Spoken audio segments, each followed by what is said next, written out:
Why don't my students capitalize I? These kids these days can't even walk in the door correctly. Is it so hard to actually turn in your assignments when you complete them? I mean, my goodness, why haven't these students been taught this stuff before? Hey there, colleague. This is a common complaint of secondary teachers, and I want to put us secondary teachers right in our place and say, you know why? Because that's our job, and it's good that it's our job, and the best teachers ever have made it their job. You and I should too. 3 reasons why we got to teach the basics every year of school, and 3 tips for doing it without driving yourself completely nuts. So in my book, The Will to Learn, I have a bunch of common teacher hangups that I've experienced or other teachers have experienced over the years and told me about, and I answer all of them throughout the book. There's a nice index there at the end so that they're easily searchable. But one of them that really gets a lot of people's goat is this idea of, why do we have to teach secondary students the basics? Shouldn't they have already been taught that before? What are they doing in elementary school? And I'm going to argue to you, they're probably doing exactly what they're supposed to. It's just that you're not. I know it sounds really messed up, but I promise I'm not going to be judgmental here or mad here. It's a total normal problem secondary teachers have. And partly it's just we don't know how the heck am I supposed to teach really basic stuff. I also teach the stuff that's in my course. Reason number 1 why we have to teach the basics is a person. The person is John Wooden, who began his career as an English teacher in Indiana, but eventually became famous for his tenure as a college basketball coach at UCLA. John Wooden was so good at coaching college basketball that his players won multiple championships in a row, and by the end of the 1960s, people were complaining that he was ruining the game because there was really no way to beat UCLA. But the interesting thing about Wooden is that he described himself as a teacher. Even at the end of his life, when being retrospective about his coaching days, he said he was a teacher. And there's no story about John Wooden that better demonstrates this than the first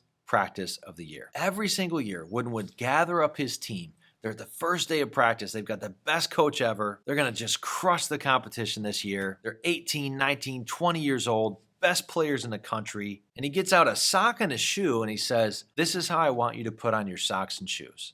These are your most important equipment as a basketball player. And so I want us to do it right." And then he would literally describe for them and show them, I'm assuming, how to put it on, make sure that the heel spot is correct, make sure there's no wrinkles around the pinky toe, get it nice and tight up at the top of the calf. Then he would teach the players to loosen their laces all the way down, put the shoe on snugly, tighten from the bottom, double knot the shoe. And if you Google it, there's a Newsweek article where a journalist asked Wooden to describe this process. And it's like a paragraph of explanation from Wooden because he was so clear on how he wanted his players to do this.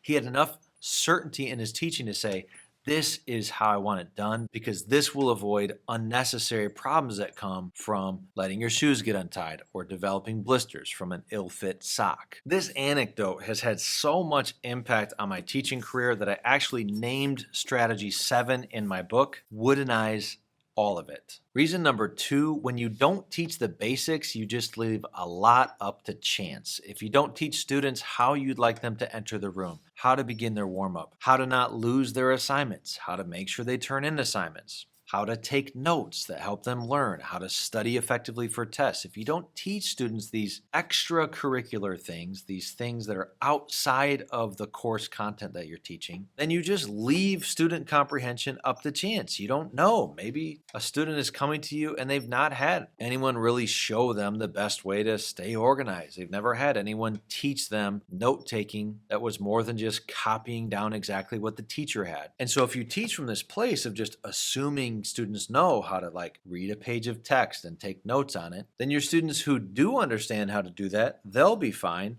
But all your students who don't, they'll struggle in your class, and they'll also start to sense that they're an idiot because they don't have knowledge that you are implying by not teaching it that they should have. This will hurt their belonging, and that will inhibit their motivation. The third reason we have to teach the basics is that learning is recursive. What this means is that learning is not like this. Learning is also not like this. Learning is actually more like this. As students progress and are challenged more during my class this year than they have been previously, they're going to regress. It's going to look like they know less. They're going to make more mistakes as their mind is consolidating this more complex way of doing the work in my class. And that will happen next year and next year and next year. So if I don't make sure that I've taught the basics, that I'm being clear about all the learning conducive behaviors I expect my students to do, then I make it more likely that students will get stuck down here because they won't have good instruction and clear tools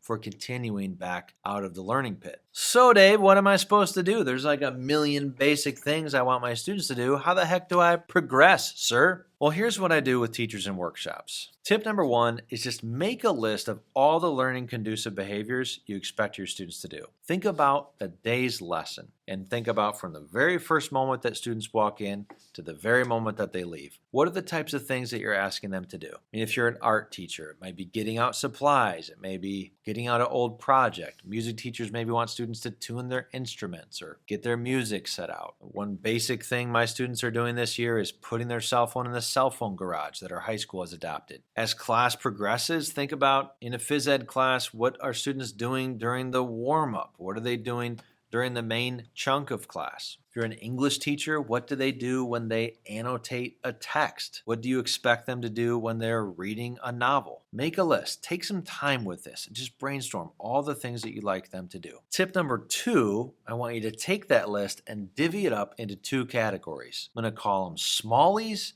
and biggies. Smallies are the types of things that only need to be taught once. And then thereafter, they just need to be reinforced. Why do I only need to teach these once? Because it's appropriate to expect that they've been taught this many times before. Examples of smallies would be writing your name on an assignment, capitalizing the first person pronoun I, getting dressed for phys ed efficiently, entering the classroom in the way that the teacher expects. You teach these things one time with great clarity and modeling. Picture John Wooden with the socks and shoes. And then thereafter, you just need to reinforce it. That's really the key for smallies. It's not the instruction, but that's important. And when you instruct them, tell them why it's important to you, just like John Wooden did. He didn't want him to get injured needlessly. He didn't want him to get blisters or to trip on a loose shoelace. And by reinforce, I just mean you have to have some method for when inevitably a student doesn't do the learning conducive behavior, you address it. So I picture John Wooden is at practice in the second month of the basketball season, and he sees a player out there with their shoe untied. They bend down to tie the shoe. What's he do? I bet he just calls the player aside, says, "Hey, what's going on with your shoe? Remember, I want those double laced. Are you okay? Everything all right? Is there anything that I can do to help you to be successful with this moving forward? All right, your health matters to me as a player. I don't want you getting hurt. Please make sure this is done properly in the future." He's addressed it. He's reinforcing it. And I bet he did it 100% of the time. There wasn't a single time, I bet, that John wouldn't let a loose shoelace go. And as a result, loose shoelaces were likely very rarely an issue once his season got underway. In my book, These 6 Things, I write about how I get students to capitalize the first person pronoun I with a strategy called skull and crossbones list. I teach my students, we take notes on basic conventions of English that they've already been taught, such as the first person pronoun I, capitalizing proper nouns, and using end punctuation. We put these on an anchor chart with a big old skull and crossbones at the top, and I tell my students, if I see these things in your writing, you'll get a 0 and a skull and crossbones. And that is just me telling you, you've got one of those errors, you need to fix it, resubmit it, let me know when you've resubmitted, and I'll get your grade updated. That's how I reinforce simple writing mistakes, and it does work. But if I start to say, I don't really feel like doing skull and crossbones today, I don't reinforce, well, guess what? Then eventually students are just going to slip back into their old habits. So that's an example of what to do with smallies, and I'm kind of getting into tip 3, so I'll just talk about that now. Tip 3, teach them how to do these things. So like I've been saying, when you're teaching them how to do these things, it depends on if it's a smallie or a biggie. Smallies, you teach one time, and then you reinforce. Biggies, you're going to have to teach, model, give examples, give non-examples, checks for understanding, in-the-moment feedback. You're going to have to do this throughout the year because a biggie is something that's developmentally appropriate for a student to struggle with. So it's things like writing a paragraph, taking notes for learning, studying for a test, practicing their instrument effectively. Biggies need a lot of touches and a lot of feedback in order to become smallies someday. So colleague, that's why we got to teach the basics, and that's how to teach the basics without driving yourself nuts. And the great news news here is that as you do this, you are enhancing the 5 key beliefs we need student motivation. You are indicating to students that you're competent. You're aware of the fact that they need to be taught well. You're indicating to students that the work is valuable. It's so valuable that you're not going to leave anything to chance. You're showing them what good effort looks like, which is the best way to cultivate the effort belief. You're making success more attainable because you're teaching them the best ways to work in your class. And you're enhancing a sense of belonging because this is not a remedial strategy you're using. This is a whole class strategy. So woodenize the heck out of your class. That's what you should do. And when you do it, reflect on the fact that you're doing a great job, that this is good, that this is part of what makes the work beautiful. Take care, colleague. I'll see you next time.